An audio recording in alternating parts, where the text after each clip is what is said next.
دلیل سرفه‌های خشک میتونه ابتلا به بیماری کرونا، حساسیت فصلی، آسم، سرماخوردگی یا حتی آنفولانزا باشه.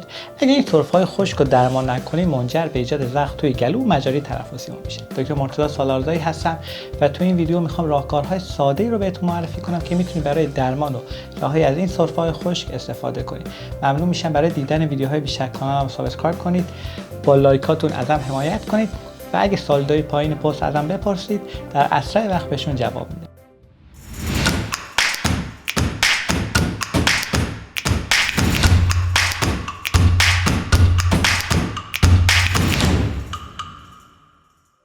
سرفه خشک سرفه بدون خلط و مخاط معمولا زمان خواب بیشتر میشه و گاهی اوقات همراه با تنگی نفس. برای درمان سرفه‌های خشک ما میتونیم از مواد خوراکی، گیاهان دارویی و هم بعضی از داروها استفاده کنیم. اولین درمان استفاده از بخور اوکالیپتوس و نعناس. این بخور باعث مرطوب شدن بینی، گلو و مجاری تنفسی اون میشه و با ایجاد مخاط سرفه‌های خشک و مزمن و شدید رو از بین میبره. برای تهیه این بخور باید مقداری برگ خشک اوکالیپتوس رو همراه با نعنای خشک توی آب جوش بریزید، بذارید برای چند دقیقه بمونه و بعد از اون بخار این محلول رو تنفس کنید. دومین راه درمانی که میتونیم امتحان کنیم استفاده از دمنوش زنجبیل و نعناس. این دمنوش هم خلط‌آوره، هم باعث نرم شدن مجاری تنفسی میشه و هم خارش آزاردهنده پشت گلو که منشأ خیلی از سرفه‌های خشک هست رو متوقف میکنه.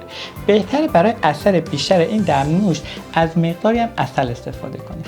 سومین راه درمان استفاده از دمنوش عناب، چوب دارچین و عسل. این دمنوش با مرطوب کردن گلو و شکستن مکوس خاصیت فوق‌العاده‌ای توی تسکین سرفه‌های خشک داره.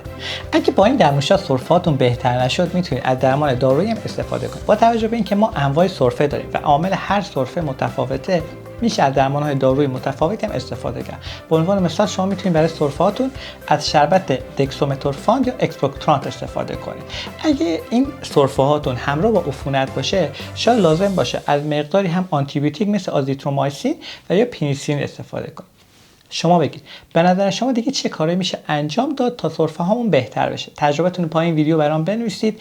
ممنون که این ویدیو رو تماشا کردید. لایک یادتون نره.